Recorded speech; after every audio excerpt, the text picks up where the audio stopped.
Back to my YouTube channel. दोस्तों बात करेंगे हम झारखंड शिक्षक पात्रता परीक्षा 2024 जो आपका नोटिफिकेशन जारी किया गया है 1 to 5 और 6 to 8 के सिलेबस को लेकर के भी बात करेंगे, क्योंकि काफ़ी ज़्यादा जो है कैंडिडेट को यहाँ पे कन्फ्यूजन हो रहा है, तो उसको लेकर के बात करेंगे। और जो अदर स्टेट के कैंडिडेट हैं उनके लिए भी वीडियो काफ़ी महत्वपूर्ण है। और परीक्षा पैटर्न में बड़ा बदलाव, पास होने के लिए आपको कितना नंबर चाहिए, यानी कि आपको बता दें कि प्रत्येक जो आपका सब्जेक्ट है उसमें भी पास होना ज़रूरी है, साथ ही साथ ओवरऑल भी आपको पास होना ज़रूरी है। इसके लिए भी बात करेंगे, क्योंकि 8 साल बाद जो आपकी परीक्षा कराई जा रही है झारखंड टेट, उसमें कई सारे जो है बदलाव देखने को मिले हैं। यानी कि पुराने पैटर्न को देखेंगे तो और नए पैटर्न में जो है काफ़ी ज़्यादा जो है परिवर्तन किया गया है, तो उसी के संबंध में हम लोग बात करेंगे आज की इस वीडियो में। चलिए यहाँ पे देख लेते हैं। इससे पहले यदि आप चैनल पर पहली बार विजिट किए हैं तो चैनल को भी सब्सक्राइब कर सकते हैं और बेल आइकन को प्रेस करके जो है वीडियो को लाइक शेयर करिएगा। चलिए यहाँ पे देखते हैं कि क्या कुछ अपडेट है। सारा अपडेट आपको इस वीडियो के माध्यम से मिलने वाली है। तो स्क्रीन पे आप देख पा रहे हैं कि झारखंड शिक्षक पात्रता परीक्षा ये एक पात्रता परीक्षा है, ये सभी को मालूम है। और देखिए यहाँ पे आवेदन आपके स्टार्ट हुए थे वो 23/7/2024 से स्टार्ट हुए थे आवेदन, और इसकी अंतिम जो तिथि है वो 22 अगस्त 2024 तक यहाँ पे इसकी लास्ट डेट दी गई थी। आपको बता दें अभी तक जितने लोगों ने फॉर्म अप्लाई नहीं किया है, ठीक है, वो फॉर्म अप्लाई कर लें। देखिए इसमें अदर स्टेट को भी मौका मिला है, यानी कि कोई भी इसको जो है फॉर्म अप्लाई कर सकता है। उसके बाद यहाँ देखिए अदर स्टेट कैंडिडेट एलिजिबल हैं, ठीक है। और पेपर जो आपका मोड है वो ऑफलाइन का है, ठीक है। ये यहाँ पे यानी कि आपका सीबीटी मोड नहीं है, ये ऑफलाइन पेपर होगा। ओएमआर सीट पे आपकी पेपर जो है वो कराई जाएगी। उसके बाद यहाँ पे देखिए नो निगेटिव मार्किंग, यानी कि इसमें कोई भी निगेटिव मार्किंग नहीं रखी गई है। और परीक्षा की अवधि यानी कि जो इसमें आपका जो टाइमिंग होगा वो 2.5 घंटे होगा, चाहे पेपर 1 का परीक्षा हो चाहे पेपर 2 का परीक्षा हो, दोनों की परीक्षा जो है वो 2.5 घंटे की आपकी होने वाली है। और उसके बाद यहाँ पे फीस को लेकर के अगर थोड़ा सा बात कर लें, देखिए जनरल ओबीसी ईडब्ल्यूएस इनका जो फीस है पेपर 1 के लिए, मतलब कि एक पेपर के लिए वो आपका 1300 है। अगर यहीं पे SC ST की बात करते हुए यहाँ पे 700 रुपये रखा गया है, ठीक। अगर बोथ पेपर यानी कि दोनों पेपर यहाँ पे फॉर्म अप्लाई कर रहे हैं, जैसे मान लीजिए PRT का भी और जूनियर का भी, तो दोनों पेपर यहाँ पे अप्लाई करेंगे तो आपके लिए जो है जनरल OBC और EWS के लिए जो है वो 1500 रुपये रखा गया है। यहीं पे SC ST की बात करें, अगर ये दोनों पेपर अप्लाई करेंगे तो यहाँ पे 800 रुपये लगेगा। इसका मतलब ये हो गया कि यहाँ पे जनरल OBC SC EWS के लिए यहाँ पे आपका जो है 1300 पहले एक पेपर के लिए है, और यहीं पे अगर आप 200 अधिक लगाते हैं तो आप दोनों पेपर के लिए 1500 देंगे। यहीं पे SC ST की बात करें तो एक पेपर के लिए इनका 700 रखा गया है, अगर दोनों पेपर फॉर्म अप्लाई करेंगे तो उनका जो है 800 रुपये रखा गया है। यानी कि यहाँ पे 100 रुपये और ऐड होगा तो आप दोनों पेपर यहाँ पे फॉर्म अप्लाई कर पाएंगे। यहाँ तक चीज़ें आप बिल्कुल समझ गए होंगे। देखिए अभी तक जिन्होंने फॉर्म अप्लाई नहीं किया है वो कर लें, अन्यथा डेट यहाँ पे खत्म हो जाएगी तो आप उसको जो है फिर कुछ भी आप नहीं कर पाएंगे। देखिए परीक्षा जब आपकी अवधि होगी उसमें जो है यहाँ पे दृष्टिबाधित जो यानी कि दिव्यांगों के लिए जो है वो 30 मिनट का टाइम दिया जाता है, ये सभी को पता है, इसलिए हम यहाँ पे मेंशन करके रखें कि जिससे आपको याद रहे। अब सबसे बड़ा जो यहाँ पे चीज़ है कि यहाँ पे जो परीक्षा का पैटर्न है, यानी कि परीक्षा जो पैटर्न है आपका वो देख लेते हैं। यानी कि 150 का होगा, यानी कि 150 प्रश्न होंगे, और 150 प्रश्न के साथ साथ आपके 150 नंबर के भी होंगे, ठीक है, ध्यान दीजिएगा। अब यहाँ देखिए हम आपको यहाँ पे चीज़ें समझाएंगे और बिल्कुल आसान तरीके से समझाएंगे। देखिए यहाँ पे पेपर 1, ठीक है, यानी कि PRT की अगर बात करें तो पेपर 1 की अगर बात करें हम, जैसे मान लीजिए आपका इसमें अगर सिलेबस की थोड़ा सा बात करें, दोनों को ध्यान दीजिएगा। जैसे CDP के पोर्शन की बात करें तो यहाँ पे 30 नंबर के होंगे, ठीक है, 30 नंबर का आपका CDP होगा, 30 प्रश्न। और देखिए हिंदी और उर्दू और इंग्लिश, ठीक है, ये 3 रहेंगे आपके लैंग्वेज 1 में, ठीक है। और इसमें क्या है कि अगर मान लीजिए आप हिंदी ले रहे हैं, ठीक है, इसमें और हिंदी लेंगे, देखिए इंग्लिश तो अनिवार्य है, ठीक है, ये इंग्लिश आपको लेना है, ये सबको लेना है, तो इंग्लिश आपका अनिवार्य है।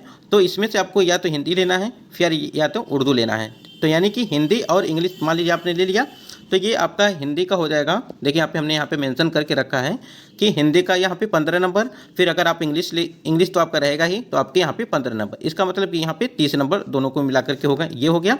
फिर अगर यहाँ पे लैंग्वेज 2 की बात करें, ध्यान दीजिएगा, लैंग्वेज 2 में क्या है कि लैंग्वेज 2 में 15 भाषाएं होंगी, ठीक है। जैसे आपका जो सीटेट कराया जाता है उसमें भी उसी प्रकार से भाषाएं होती हैं, और लैंग्वेज 2 में 15 भाषाओं में से आपको देखिए यहाँ पे देखिए 15 भाषा कौन कौन सी होंगी आपकी, हिंदी होंगी, इंग्लिश होगी, उर्दू होगी, होगा, खोतरता, नागपुरी और मुंडारी, ठीक है, ये आपके 15 भाषाएं हैं। और उसके बाद देखिए यहाँ पे संथाली है, बांग्ला है, कुरमाली है, और यहाँ पे संस्कृत है, उड़िया है, उरुक्स है, ठीक है। इस प्रकार से ये 15 भाषाएं आपकी लैंग्वेज 2 में होंगी।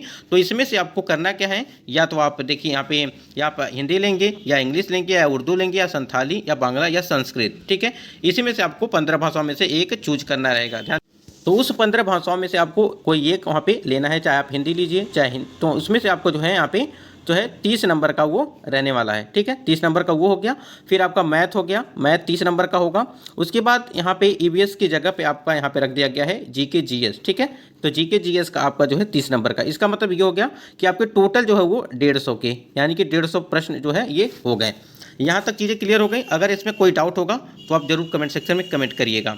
अब यहाँ पेपर 2 की अगर बात करें, इसी प्रकार से है सेम। यहाँ तक तो आपका पेपर 2 भी सेम है। देखिए यहाँ पे ये 15 भाषाओं तक जो है ये 30 नंबर का सीडीपी, फिर 30 नंबर का आपका जो हिंदी उर्दू इंग्लिश में से कोई आपको दो यहाँ पे चूज करना है, चाहे आप हिंदी करिए चाहे उर्दू में से एक करिए, और इंग्लिश जो है आपका अनिवार्य है। और लैंग्वेज जो 2 है आपका, उसमें से जो है 15 भाषाओं में से आपको जो है कोई एक चूज करना है, चाहे भी जो भी आप ले सकते हैं।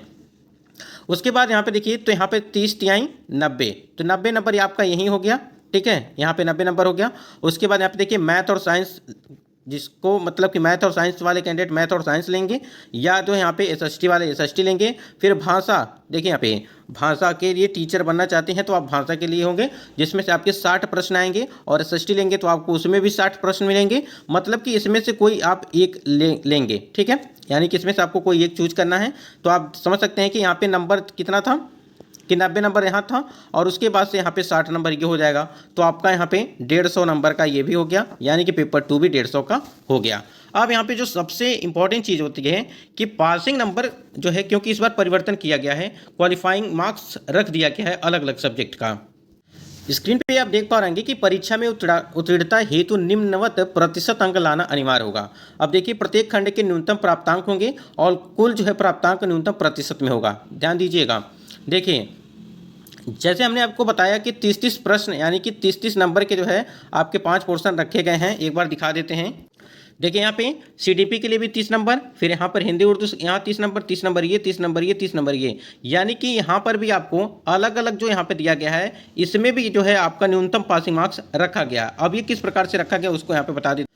स्क्रीन पे आप देख पा रहे हैं कि यहाँ पे देखिए सामान्य, अगर बात करें सामान्य कैंडिडेट यानी कि जनरल वाले कैंडिडेट के लिए यहाँ पे 40% अंक रखा गया है। ध्यान दीजिएगा, 40% अंक रखा गया है। तो ये 40% क्या है, मान लीजिए आपका सीडीपी है, ठीक है। सीडीपी में आपको जो है 30 नंबर का है, अगर यहाँ पे 40% रखा गया है तो इसका मतलब ये हो गया आपका 30 का जो है 40%, यानी कि 12 नंबर आपको चाहिए। यानी कि सीडीपी में अगर 12 नंबर आपके आते हैं तो आप जो है क्वालिफाई। तो यहाँ पे चीज़ें समझिएगा। देखिए सीडीपी 30 का है तो यहाँ पे 40% रखा गया है जनरल के लिए, तो इसका मतलब यहाँ पे 12 नंबर आपके हैं सीडीपी में, तो आप पास हैं। फिर यहाँ पर भी आपको जो है 12 नंबर चाहिए, फिर यहाँ पर भी 12 नंबर चाहिए, यानी कि 40% चाहिए, फिर यहाँ पर भी 40% चाहिए, फिर यहाँ पर भी 40% चाहिए, ठीक है। अगर आपके यहाँ पे 40% नहीं आते हैं तो आप बाहर हो जाएंगे। कहने का मतलब ये है, तो आप डिस्क्वालीफाई हो जाएंगे। अगर मान लीजिए यहाँ पे आपके 12 नंबर आ गए सीडीपी में, मान लीजिए 12 नंबर जो आ गया, ठीक है, 40% के हिसाब से 12 नंबर आ गया, और यहाँ पे आपका जो है 10 ही नंबर आया, तो आप डिस्क्वालीफाई हो जाएंगे। तो यहाँ पे क्वालिफाई नहीं माना जाएगा। और जो यहाँ पे 150 का जो 60% है, ध्यान दीजिएगा, 150 का जो 60% है, इस ये भी यहाँ पे चीज़ें रख। देखिए 150 का यहाँ पे 60% रखा गया है। इसका मतलब ये हो गया कि जनरल की जो है 90 नंबर चाहिए, और ये सीटेट में भी इसी प्रकार से चीज़ें रहती हैं।